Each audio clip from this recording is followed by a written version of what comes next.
وعلیکم ورحمۃ اللہ وبرکاتہ۔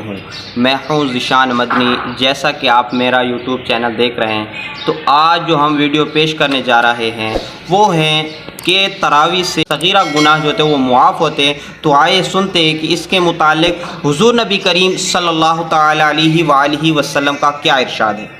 حضور نبی کریم صلی اللہ تعالی علیہ وآلہ وسلم نے فرمایا، جو رمضان میں ایمان کے ساتھ اور طلب ثواب کے لیے قیام کرے تو اس کے گزشتہ گناہ بخش دیے جائیں گے۔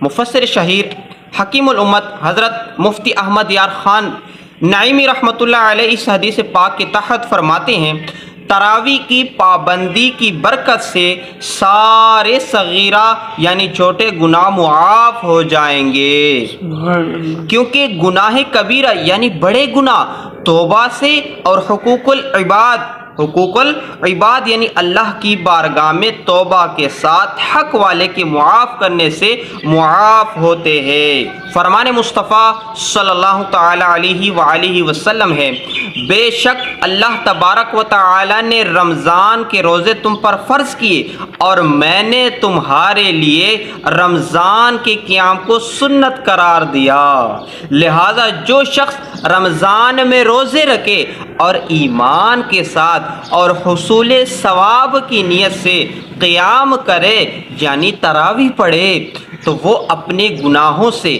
ایسے نکل گیا جیسے ولادت کے دن اس کو اس کی ماں نے جنا تھا۔ سبحان اللہ، کیا شان ہے ماہ رمضان میں تراویح کی۔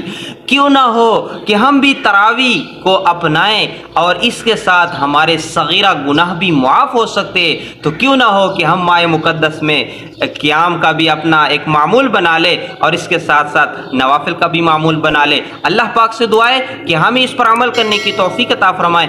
آمین بجاہ نبی الامین صلی اللہ تعالی علیہ وآلہ وسلم۔